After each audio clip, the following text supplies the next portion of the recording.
Oftentimes with our crazy little family, we're together at mealtime, the whole crew, because Matt's house is a few hundred yards away, and Mark's house is just another 100 yards farther away. Oftentimes we're together, and I can't say exactly when, but during meal times, we'd hash out any problems and concerns. Well, fortunately, we've always had very good communications between our whole family.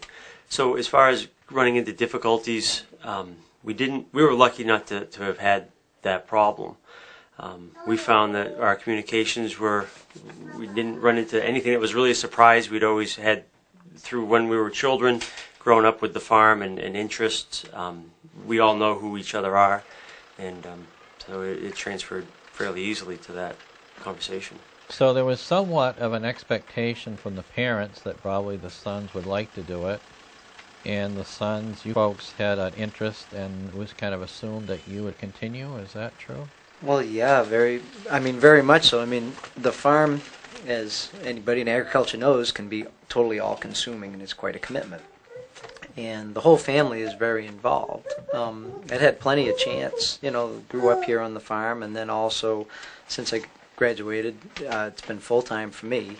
So I, certainly gotten to the point, 10 years ago where I knew that, okay, this is really what I'd like to do. This is where I want to go with it, and this is a commitment I don't mind taking on. We discuss these things in the morning over coffee, in an evening over supper, or something like that. We're constantly talking about what direction we're going to go with the farm, what's going on, excuse me, with the excavating, what the family's basic goals are, what we're doing. So if you were starting here day one again, fresh out of school, what would you try to set down for terms, and what kind of benchmarks would you put out? Probably try to buy in.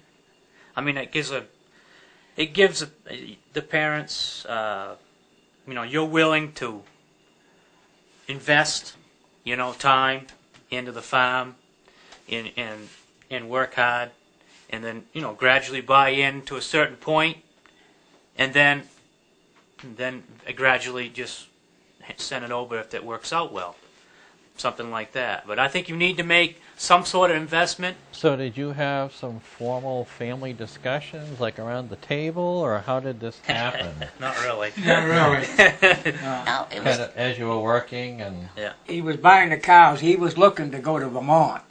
Well, I kept pressuring him that, he ought to do something.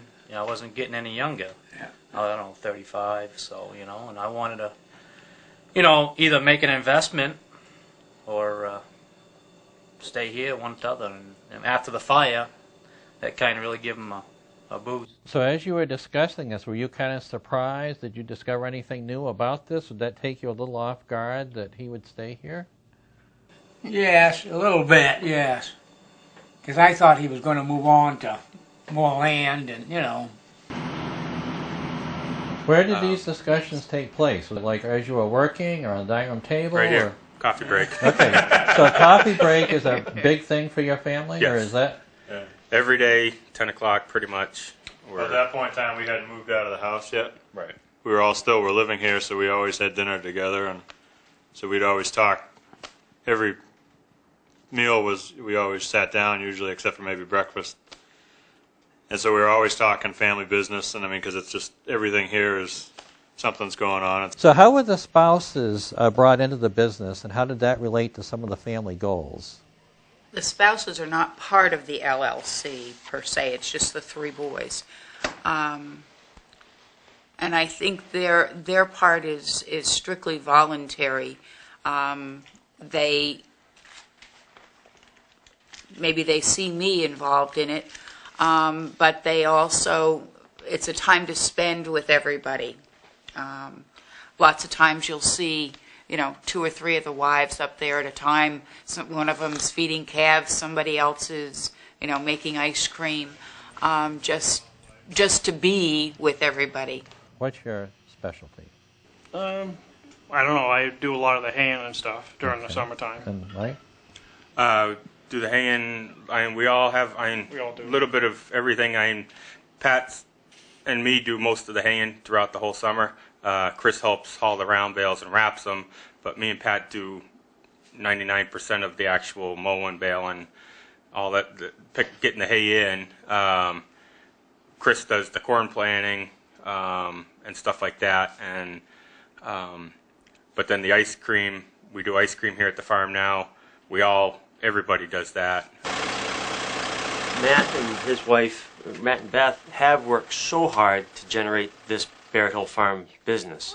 My brother went to UNH, agribusiness. He's so proactive in the agricultural community. This is really his baby. I mean, they both work so hard to get to where they are. I've always loved this farm, and I want to be much of a part of it as I can. I realize that my brother is the driving force to the majority of this business of the farm, and his wife. I'm better off suited to do the excavating, and whenever I can and can be, I want to help out. All the wives have their own separate jobs, just like my mom does. They want to be part of it, and that's why I think they just come up and help out all the time. They don't have to come up, but to see us, as my parents said, they come up to help us out so we can get out of the barn quicker, so we can go home and actually spend family time. But yeah, you can't, to have 8 people working on one farm, you can't, on our size farm, there's no way you could justify paying all those people. Actually looking at all their college friends and watching how their family farms have dissolved was a great education. And I think a lot of it's due to non-communication with the generations. And we were discussing that this morning, even within our extended family, how some of the older generations don't confide in the younger generations. So as far as really organizing this and having discussions, would you recommend to other families to try to have some family meetings? And how do you deal with these siblings that aren't part of the farm to get this going? Was that a concern? Well, They all agreed, really. I think they all knew how interested he was, and they all had their own careers going. So he was the only one that was really interested in doing it. And I think as a parent, and you'd like to have your son or daughter take on what you are doing. I think it's nice when they do. And he was truly interested in it. But did you feel a need to be talking to the other members, or did you along the way? We did talk to him a little, I think, privately, alone, sometimes when they came to visit.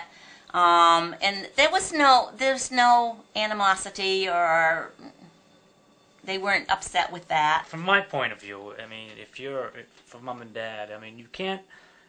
If you've got a son or a daughter that's interested in the farm, I know it's difficult. You feel like you have to give every child something, but from my standpoint, it would be a lot of hard feelings if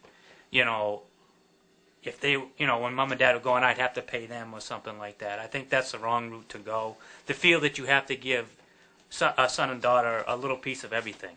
I think as parents, you want your son or daughter to take over, but you want them to come to you and make so that I know that they truly are interested in taking part in this farm.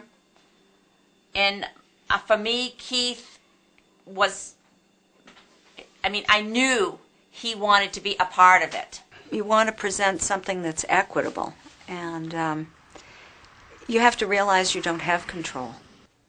And so once you relinquish that, you want to be able to cope with it.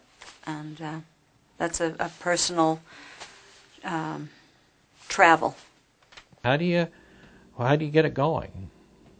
I guess it's just kind of natural to talk about. You're getting older. It's not going to stay the same forever.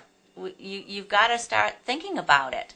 And I guess with Keith saying a few things and just wanting to farm, and we had the farm, and if he wanted to farm, then we didn't want to sell the farm, we work too hard to get it. And I think a lot of farmers, they work too hard to get it. They don't want to let it go.